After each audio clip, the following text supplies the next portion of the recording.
But right now, we do have our KWT legal expert, John Day. We've been following this case pretty much since the beginning. What is something that you think stood out as we were going through these 10 days of trial and finally this verdict? Well, it's clear that the jurors took very seriously the idea that Hannah Gutierrez Reed had a job, and that was to make sure that the guns and the ammo and everybody else on the set were safe. Things were treated with care and caution.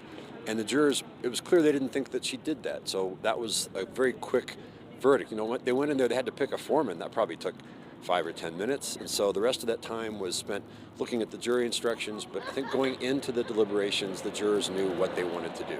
One of the things that I think shocked everyone in the courtroom was the moment that the prosecution asked for Hannah Gutierrez Reed to be taken into custody, and Judge Marlo Sommer, she granted that pretty instantly. Tell us a little bit more about the significance of that. Well, the judge could have said, I'm going to let you out. You've been on conditions of release this whole time, and you've abided by the conditions. There have been no violations. The judge could have said, I'm going to let you out until sentencing. But she didn't do that. She said, someone died here.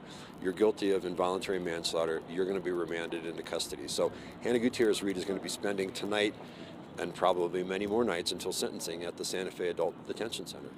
Right now, from everything that we've seen so far on this trial, we've seen hundreds of pieces of evidence, videos, photos, ammunition, videos of Alec Baldwin. What kind of precedent or message do you think this sends as we get a little bit closer to Alec Baldwin's trial for the same Russ shooting? Well, it's going to be an interesting night for Alec Baldwin and his defense team tonight. I mean, because they've been able to watch the prosecution lay out their case, so they get some insight into the prosecution's playbook. So when their trial starts in July or whenever it does start, they're going to know how the prosecution presents its case, how they are in court. On the other hand, the prosecutors have had a chance to polish their case. They know how to present their case. They know that they were effective. They know that the jurors liked what they saw. And so when they go in for the Baldwin trial, it's going to be a different jury, of course. But the Baldwin trial, they've got one conviction under their belt. And so Baldwin's team is going to be watching very carefully and going through every single bit of evidence, every single witness, all the testimony to see how they're going to put their case together in July or whenever it is. The Alec Baldwin case will also be heard in front of the same judge. Now that this judge has heard all of this evidence, she's heard from the state and the defense. Obviously, Alec Baldwin will have a different defense team. But really, what are some of the things that you think we can expect as we get a little bit closer to that trial? Well, you know, this judge, I think this case, she tried this case a very clean case. She was very direct. She's known for that, of course, in this area. But, you know, Baldwin's team got to see the playbook. Baldwin's team got to see what the prosecutors are like.